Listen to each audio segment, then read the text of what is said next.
grandchildren. This is my kitty cat. I love her very much. I want to make more of her, the same kitty cat, every time.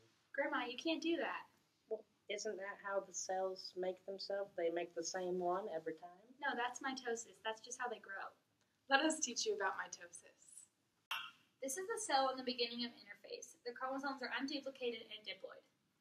This is the cell at the end of interphase. The chromosomes have been grown, duplicated, and are still diploid. This is prophase, the first stage of mitosis. This is when the duplicated chromosomes condense and become visible. This is metaphase, the second phase of mitosis, where the duplicated chromosomes line up in the center of the cell with the help of the spindle apparatus. This is anaphase, the third stage of mitosis. The duplicated chromosomes begin to pull apart with the help of the spindle apparatus. This is telophase, the final stage of mitosis. Two cells begin to pull apart, and the result is two genetically identical daughter cells. Okay, Grandma, so you do understand mitosis now? Well, of course I do, dear. But why can't I just use that to make more kitty cats? Because, Grandma, cats don't reproduce through mitosis, they reproduce through meiosis. Let us show you meiosis. This is prophase 1 of meiosis 1. The duplicated chromosomes come together with their homologous pairs. This is metaphase 1 of meiosis 1. The homologous pairs are lined up in the middle of the cell with the help of the spindle apparatus. As you can see, independent assortment and crossing over can occur. This is anaphase 1 of meiosis 1. Homologous pairs begin to be pulled apart by the spindle apparatus and taken to opposite ends of the cell. This is telophase 1 of meiosis 1. Two genetically unique haploid cells are created.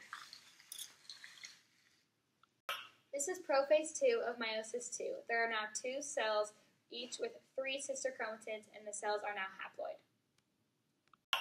This is metaphase 2 of meiosis 2. The duplicated chromosomes line up in the middle of the cell. This is anaphase 2 of meiosis 2. The duplicated chromosomes begin to pull apart and get pulled to opposite ends of the cell.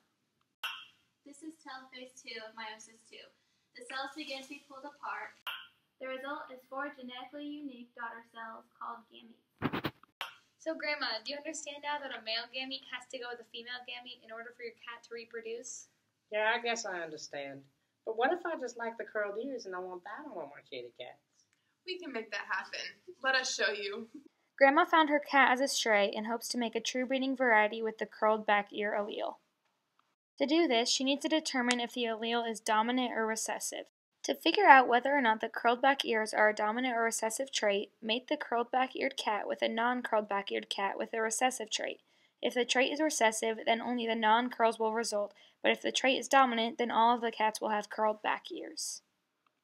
To develop a true breeding variety of curled back ears cats, cross a male heterozygous cat with a female heterozygous cat, and the resulting F1 generation will have 1/2 heterozygous dominant cats, 1/4 homozygous dominant cats, and 1/4 homozygous recessive cats. Then, to find the homozygous dominant cat, breed the 3 dominant cats from the F1 generation with heterozygous cats to make F2 generation. Whichever cat produces a F2 generation with only curled back ears is the homozygous dominant cat and can continue to be bred. Once one homozygous dominant cat is found, go back to crossing 2 heterozygous dominant cats and repeat the same process. Create an F1 generation and then cross those cats the same way as before to have another homozygous dominant cat. Once 2 cats are known to be homozygous dominant, they can be bred to create litters that are 100% true breeding for curled back ears. Are you happy now, Grandma? You got your curled back-eared cats. Well, of course. I love my kitties.